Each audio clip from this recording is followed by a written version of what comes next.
Les amis, avant de commencer cette vidéo, je vous présente un site de maillots de foot pas cher, maillotsgo.com, moins 15%, avec le code NS, tous les détails en description. Voici les quelques maillots que je peux vous présenter.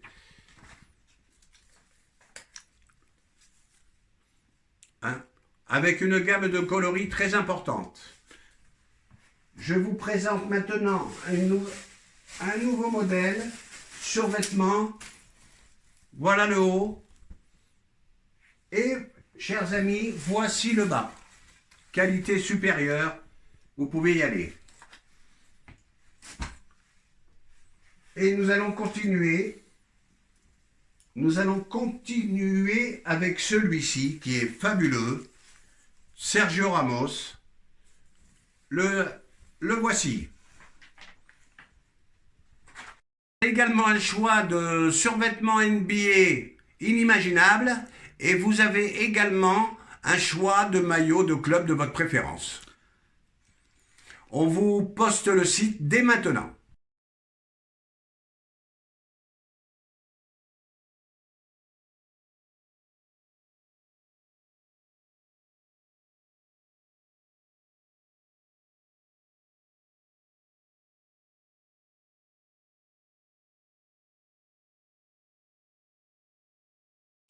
Alors les postes, on commence cette vidéo avec les deux coachs du Paris Saint-Germain, les deux anciens coachs du PSG, Carlo Ancelotti et Unai Emery, qui se sont qualifiés pour les demi-finales de Ligue des Champions. Villarreal a surpris tout le monde en éliminant le Bayern de Munich qui était l'un des favoris. Et surtout hier, c'était aussi le duel d'anciens coachs du PSG, Thomas Tuchel, tenant du titre avec Chelsea contre Carlo Ancelotti, qui, on est forcé de constater, fait du très bon travail avec le Real Madrid, premier en Liga, demi-finale de Ligue des Champions, malgré un effectif vraiment très réduit par rapport à l'année dernière, presque zéro recrutement. Honnêtement, Nono, ces anciens entraîneurs du Paris Saint-Germain qui sont en train encore une fois de montrer leurs preuves, qu'est-ce que ça te fait honnêtement à tête reposée?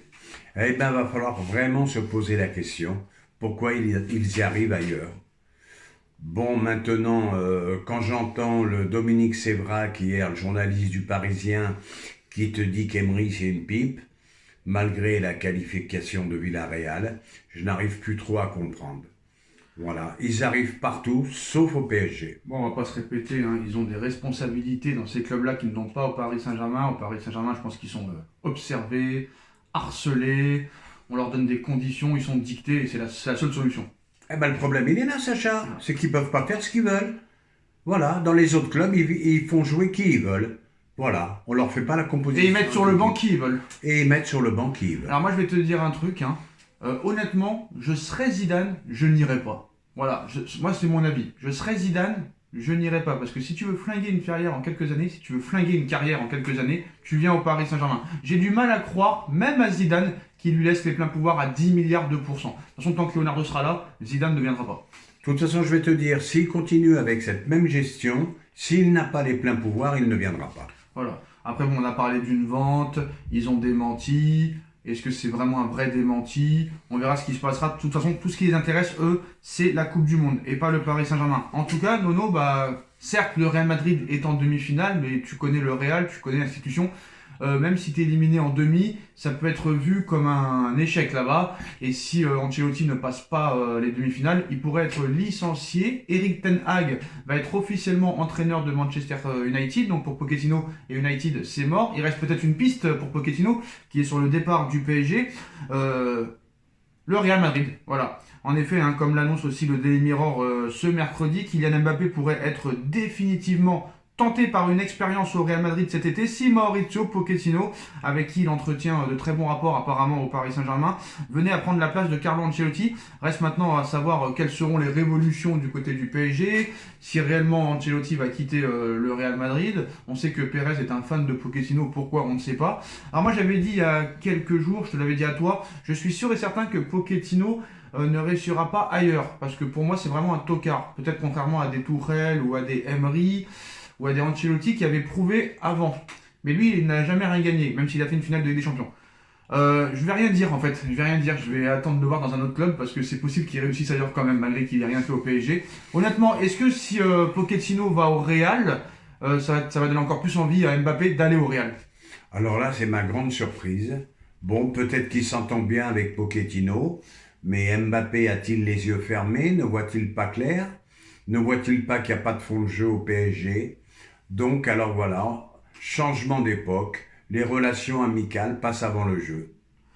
Parce que Nono, tu as vu quand même hier qu'à droite, ils ont un réel problème, le Real. Il a fallu attendre la rentrée de Rodrigo pour qu'il marque. Alors pourquoi Rodrigo n'a pas été titulaire? Ça, je ne sais pas. Bon, c'est la façon de voir de Carlo Ancelotti. Mais bon, Vinicius, il joue à gauche, Benzema dans l'axe. Est-ce que Vinicius va accepter d'aller à droite et laisser Mbappé à gauche? Est-ce que vraiment Mbappé au Real Madrid, c'est vraiment si sûr que ça à 100%? Ben, c'est peut-être pas si sûr que ça à 100%. Et je vais te dire, malgré tout, victoire chanceuse du Real malgré tout hier. Le troisième but, main douteuse. Il peut y avoir péno, comme il peut pas y avoir péno, ça c'est Non, une... mais c'est pas grave, ils ont marqué le troisième but après, donc c'est pas un vrai débat. D'accord, mais ça change le match quand Mais même. non, parce qu'il y avait 2-0, ils ont marqué quand même le troisième. Donc il n'y a pas de débat. Il n'y a Ben pas non, de c'est débat. ça. Eh si, non, non. Il y avait 2-0 pour Chelsea. Oui. Troisième but refusé. Mais après, ils l'ont mis le troisième. Donc il n'y a pas de débat. Ah oui, il n'y a pas de débat, ils mettent le troisième derrière. Eh oui les gars, je vieillis, Nono vieillit. Donc je te disais, je dis à Kylian Mbappé, fais attention malgré tout. Il y a aussi un très très gros chantier au Real Ben, comme au Madrid. PSG. Comme au PSG, il y a un grand Comme chantier au aussi. PSG. Donc voilà.